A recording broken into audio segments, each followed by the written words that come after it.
अरे इतने सारे फल इन गण जी के पास। माँ, पिताश्री, भैया, मैं किसी के साथ नहीं जाऊंगा। मैं तो बस इन गण के साथ जाऊंगा।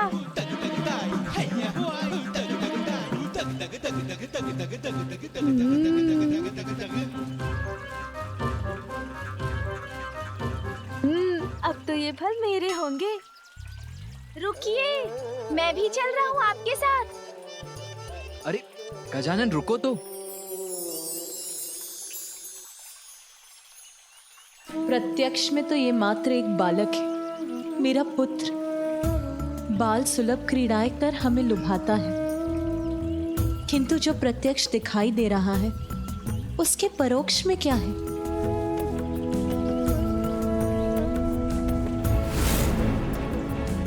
जो मैंने देखा वो किसी चमत्कार से कम नहीं है, किंतु जो नेत्र देख सकते हैं वो हमारे समक्ष।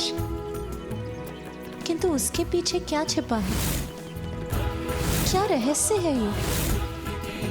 क्या है मेरे पुत्र की वास्तविकता? कौन सी अलौकिक शक्ति का स्वरूप है वो? उसकी अद्भुत दिव्यता का स्रोत क्या है? अपने पुत्र की दिव्यता को लेकर अचंभित है देवी पार्वती।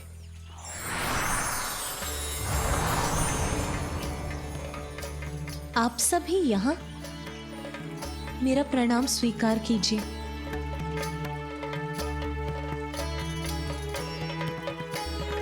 देवी पार्वती, असाधारण है आपका पुत्र गजानन, जिसकी रक्षा के लिए आप चिंतित हैं। उसने ही जन्म से पूर्व आपकी अर्थात अपनी माता की रक्षा की थी। मेरी रक्षा की थी उसने ब्रह्मदेव, अपने जन्म से पूर्व? किंतु कैसे? आपको वो समय तो स्मरण होगा ही जब आप अपनी कल्पना से अपने पुत्र के रूप का सृजन कर रही थी।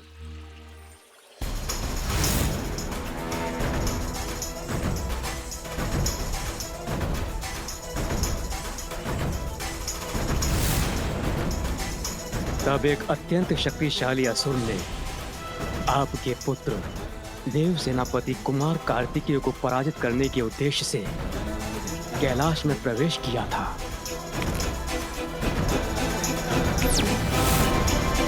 किंतु उसकी कुदृष्टि आप पर पड़ी। तब गजानन ने ही हस्तक्षेप करके आपको उस असुर से रक्षित किया था।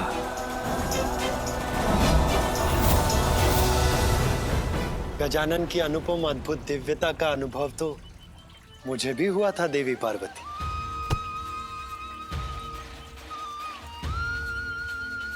जब ब्रह्मलोक में उसका आगमन हुआ था तो उसने अपनी दिव्यता से मुझे भी अभिभूत किया था।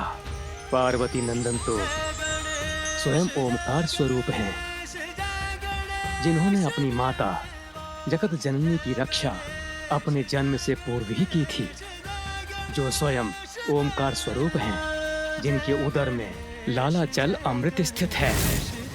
आपका वो पुत्र साधारण बालक कैसे हो सकता है देवी पार्वती? आप सभी ने गजानन की दिव्यता का अनुभव किया है, वो ओमकार स्वरूप है। मेरा पुत्र, ये कैसे संभव है?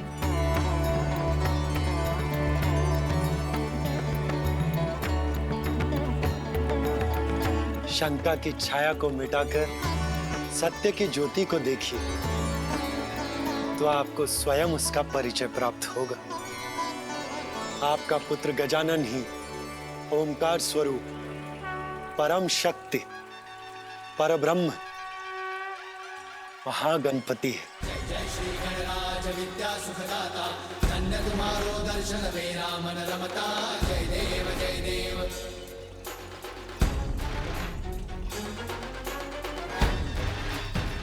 महागणपति अर्थात वो परम शक्ति जिनका आभास और दर्शन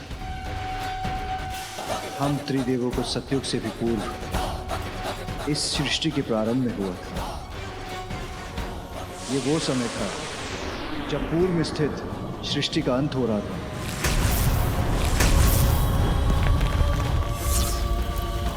प्रलय काल का भयंकर दृश्य था। जल और वायु के उत्पात से संसार का संहार हो रहा था। संपूर्ण धरा सागर के जल में विलीन हो गई थी। सर्वत्र विनाश का अंधकार प्रस्तुत था। सृष्टि, प्रकृति, समस्त संसार पर उस विनाश लीला का प्रकोप छाया था। समस्त ब्रह्मांड नष्ट हो रहा था।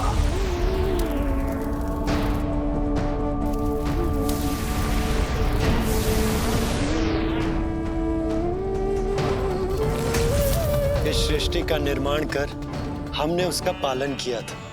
उस प्रकृति के प्रत्येक अंश का अंत होने लगा तो हमारे मन में हम त्रिदेवों के अस्तित्व के औचित्य को लेकर प्रश्न उठा। जिस संसार को स्थापित रखने का कार्य हम त्रिदेवों का था वो तो नष्ट हो चुका था। हम इस विचार में डूब गए कि अब हम त्रिदेव क्या करें।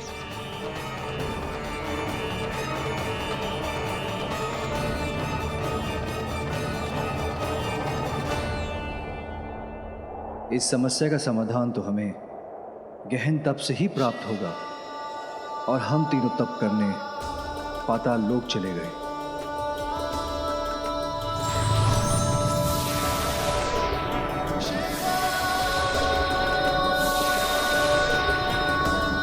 सहस्त्रों करोड़ों वर्षों तक हम त्रिदेव पाताल लोक की गहराई में स्थित रहकर ध्यान और तप में रत रहे।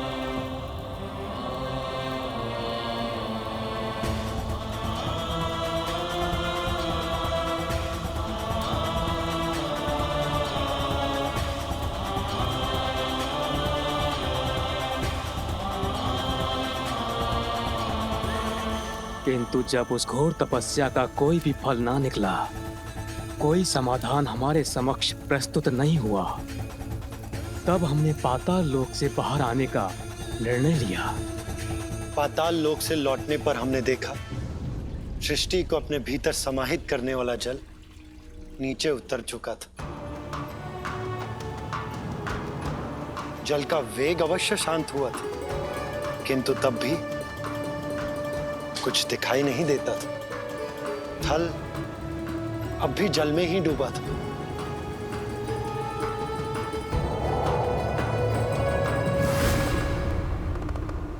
एक स्थान जो जल से मुक्त था, उसी को उचित जानकर हम तीनों वहीं बैठकर विचार विमर्श करने लगे। पर हमारी समस्या अभी भी वहीं की वहीं थी। जो था उसका अंत हो चुका था। उसके अंत स्थान पर हम उनका ध्यान, उनकी प्रार्थना करने लगे, जिनसे संपूर्ण सृष्टि का अस्तित्व है, जो सृष्टि के ही नहीं अपितु समस्त ब्रह्मांड के कारण के भी कारण हैं, जो अनादि हैं और अनंत हैं। हम उन्हीं परम ब्रह्म का आह्वान करने लगे कि वही हमारा मार्गदर्शन करेंगे।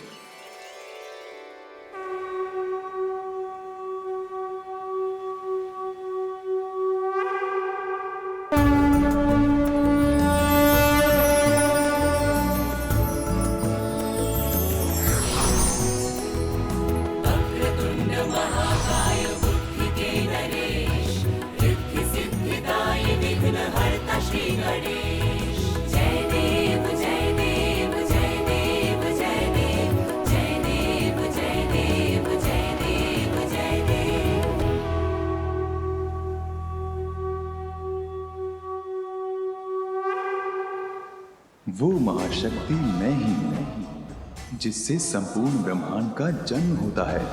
प्रलय के पश्चात मुझ में ही संसार का विलय भी होता है। मैं ही करता हूँ, मैं ही धारण करता हूँ और मैं ही संहार करता भी हूँ। मैं ही विश्वरूप ब्रह्म हूँ। मैं ही साक्षात नित्य आत्मा हूँ। सत्व, रज, तम तीनों गुणों से परे, स्थूल, सूक्ष्म और कारण तीनों देहों से परे, भूत, भविष्य, वर्तमान तीनों कालों से परे, मैं ही प्रणव हूँ। मैं ही ओंकार हूँ, जो समस्त मंत्रों का बीज मंत्र है। सभी वेद मुझसे ही उत्पन्न हुए हैं। नमो विश्वे भृते अखिलेश, नमो नमः कारण कारणाय, नमो नमो वेद विदाम दृश्य, नमो नमः सर्ववर प्रदाय।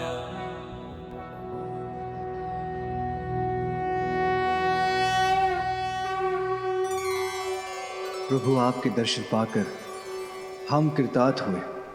हम आपका ध्यान, आपकी आराधना करते रहे, जिससे हम अपने भविष्य का निर्धारण कर सके। उचित है। मैं भविष्य के कार्य आप तीनों में विभाजित कर देता हूँ। ब्रह्मदेव, आप एक नवीन सृष्टि का सृजन करें। विष्णुदेव, आप सृष्टि का पालन करें। और महादेव, आप जीवन, मरण, सृजन और भंजन के काल चक्र द्वारा निर्धारित नियमों को स्थापित रखने के लिए, काल की क्रिया में संतुलन बनाए रखने के लिए उचित समय पर सृष्टि का संहार करें।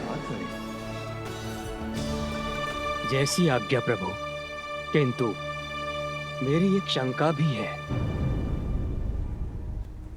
सृष्टि के अंत के साथ ही सृष्टि की सारी स्मृतियां मेरे मन से लुप्त हो गई हैं। मुझे तो अब यह भी ज्ञात नहीं है कि सृष्टि कैसी होती है, उसे कैसा होना चाहिए। ब्रह्मदेव, मेरे भीतर विद्यमान अनंत ब्रह्मांडों का दर्शन कीजिए। फिर तो आप स्वतः सहजता से एक नवीन सृष्टि की रचना करने में सक्षम हो जाएंगे।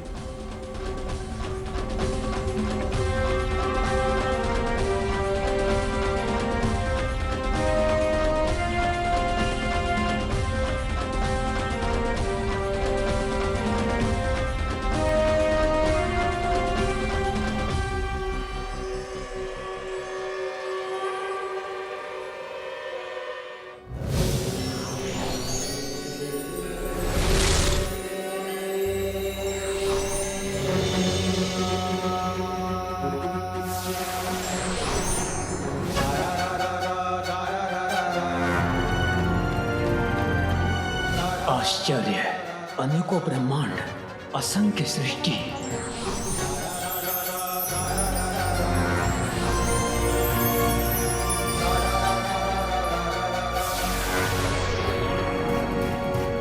परम ब्रह्म परमेश्वर के भीतर ये असंख्य रचनाएं रचना के भिन्न भिन्न पड़ावों पर हैं। कहीं नवीन सृष्टि का सृजन हो रहा है, तो कहीं प्रलय से किसी सृष्टि का अंत। कोई सृष्टि अपने प्रारंभ में नवीन ऊर्जा से सज्जित है, तो कोई अपने अंत के निकट है। धन्य है प्रभु, धन्य है आपकी महिमा।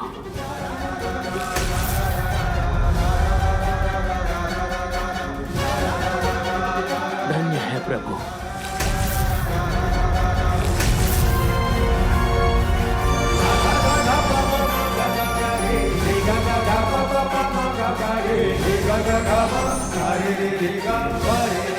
ब्रह्मदेव, अब तो आपको सृष्टि के समस्त रहस्य ज्ञात हो गए होंगे। हाँ प्रभु, आपकी कृपा से अब सब स्पष्ट है। हमें अपने दिव्य दर्शन देकर दिशा निर्देश देने के लिए आपको कोटि कोटि धन्यवाद प्रभु। कल्याण हो।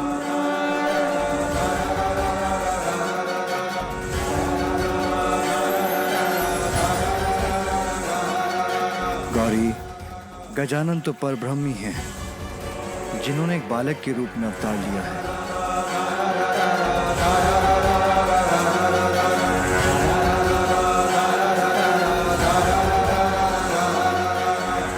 अपने पुत्र की दिव्यता नहीं पहचान सकी, तो देवराज इंद्र और अन्य देवताओं को उसका परिचय कैसे प्राप्त होगा?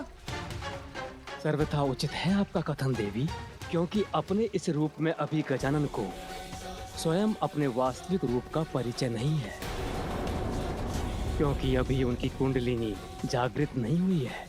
कुंडलिनी जागृत होते ही उन्हें स्वयं ज्ञात हो जाएगा कि वो पर ब्रह्म स्वरूप ही हैं। तब उन्हें अपने जन्म का प्रयोजन भी ज्ञात हो जाएगा। एक बार वो अपनी मानवीय एवं शारीरिक सीमाओं को भेद देगा, एक बार उसे स्वज्ञान हो जाएगा तो वो अपने मूल रूप में आ जाएगा, सर्वोच्च ईश्वर के स्थान पर स्थापित होगा। इसका अर्थ तो यह है स्वामी कि मैंने व्यर्थ ही देवराज इंद्र को चुनौती दी। एक दिन ऐसा आएगा जब स्वयं मेरा पुत्र गजानन देवराज इंद्र को अपना वास्तविक परिचय देगा। माँ, पिताश्री। गजानन तो परब्रह्म ही हैं, जिन्होंने एक बालक के रूप में अवतार लिया है। कुंडलिनी जागृत होते ही उन्हें स्वयं ज्ञात हो जाएगा कि वो पर ब्रह्म स्वरूप ही हैं।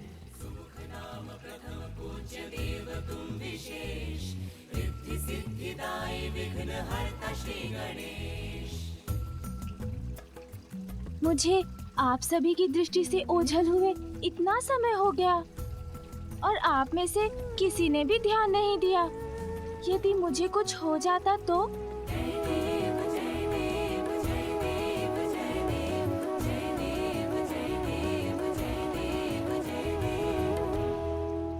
वो तो अच्छा था कि उन गंजी के पास इतने सारे फल थे, अन्यथा भूख के कारण मेरी अवस्था बहुत विकट हो जाती। किंतु माँ, मुझे अभी भी बहुत भूख लगी है। चलो पुत्र, भीतर चलो, मैं तुम्हें और दुग्ध देती हूँ। नहीं माँ, अब दुग्ध नहीं, अब मुझे भोजन चाहिए, जैसा भैया को प्राप्त होता है वैसा भोजन। अरे, हमारे पुत्र गजानन को अभी तक भोजन प्राप्त नहीं हुआ। नहीं मामा जी। देवी पार्वती, ये तो सर्वथा अनुचित। उसे अवश्य भोजन मिलना चाहिए। किंतु भ्राता श्री हरि नारायण, मैं उसे अभी अन्न कैसे दे सकती हूँ? उसका अन्नप्राशन। प्रिय, स्वयं अन्नपूर्णा है आप, गजानन की माता हैं, इसलिए आपको स्वयं गजानन का अन्नप्राशन करवाना चाहिए। आहा, मेरा अन्नप्राशन। इससे शुभ भला और क्या हो सकता है।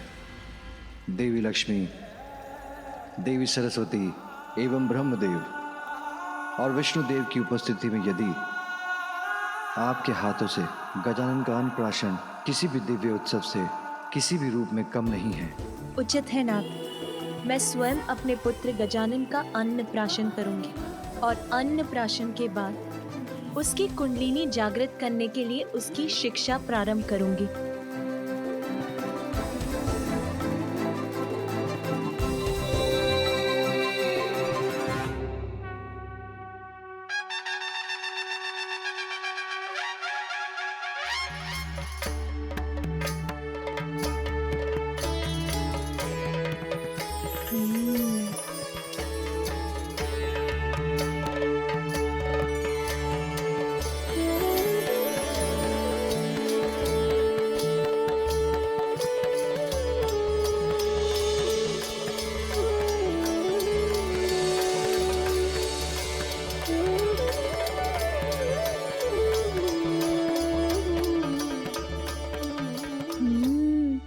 इतने सारे व्यंजन, आज तो सब खाऊंगा।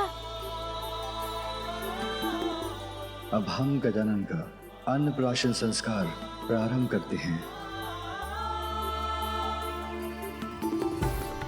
सर्वप्रथम इस परिवार के सबसे बड़े सदस्य, हम सभी के आदरणीय गजानन के नाना महाराज हिमवान उसको भोजन का प्रथम निवाला देंगे।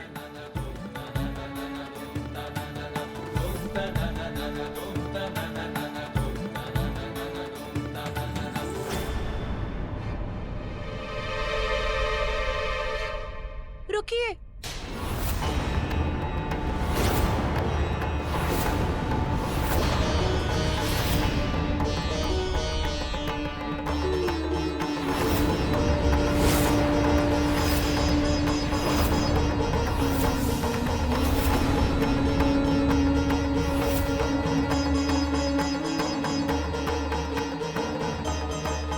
उमा, क्या हुआ? गजानन का अन्नप्राशन प्रारंभ होने के पूर्व ही तुमने उसे रोक दिया। स्वामी, 56 भोग व्यंजनों से सज्जित है ये थाल, किंतु इसे देखकर पूर्णता का आभास नहीं हो रहा है मुझे। कुछ तो अवश्य अभी भी शेष है। मैं कुछ नहीं बोलूंगी, किंतु शेष है? अब क्या शेष है पुत्री? अब तो बस गजानन का अन्नप्राशन ही शेष है। कुछ शेष नहीं माँ मेरे उदर में, बस मेरे द्वारा इन स्वादिष्ट व्यंजनों का भोग लगाना ही शेष है। विलंब के लिए मैं क्षमा प्रार्थी हूँ, किंतु जो उचित है उसी का होना अनिवार्य है। मेरे पुत्र के अन्नप्राशन का प्रथम आहार ये 56 व्यंजन नहीं, कुछ और हो।